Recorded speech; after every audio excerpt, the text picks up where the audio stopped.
దేశవ్యాప్తంగా సంచలనం సృష్టించిన స్పై యాక్షన్ థ్రిల్లర్ దురంధర్ 2 కలెక్షన్స్లోనూ రికార్డులు బద్దలు కొడుతోంది.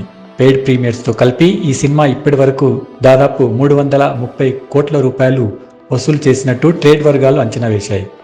ఓపెనింగ్ వీకెండ్లో 354 కోట్ల రూపాయలు వసూలు చేసి అత్యధిక కలెక్షన్లు రాబట్టిన రికార్డు ఇప్పటి వరకు పుష్ప 2 పేరిట ఉంది. ఈ రికార్డును బద్దలు కొట్టే దిశగా దురంధర్ 2 అడుగులేస్తోంది.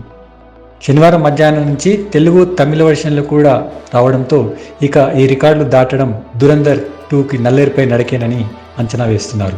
ప్రస్తుతం దేశవ్యాప్తంగా 10,123 షోలను ప్రదర్శిస్తున్నారు. కేవలం ఒకే ఒక గంటలో బుక్ మై షో వేదికగా 93,000కు పైగా టికెట్లు విక్రయం కావడం విశేషం.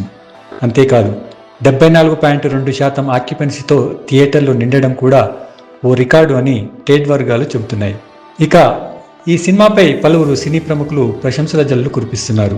దురంధర్ 2 ఇండియన్ సినిమాకు రీసెట్ బటన్ అని సినీ దర్శకుడు రామ్ గోపాల్ వర్మ అన్నారు. మార్చి 19, 2026 ముందు తీసిన సినిమాలన్నింటినీ మేకర్స్ మర్చిపోలేకపోతే అవివేకమవుతుందని ఆయన అన్నారు. మార్చి 19, 2026 నుంచి ప్రతి ఫిల్మ్ మేకర్ దురంధర్ 2ను బెంచ్ మార్క్గా పెట్టుకుని సినిమాలు తీయకపోతే ఆ దావాగ్నిలో కాలిపోతారని ఆయన వ్యాఖ్యానించారు. మరోవైపు ప్రముఖ దర్శకుడు రాజమౌళి కూడా ఈ సినిమాపై ప్రశంసలు కురిపించారు. దురంధర్ 2 నాకు బాగా నచ్చిందని ఆయన అన్నారు.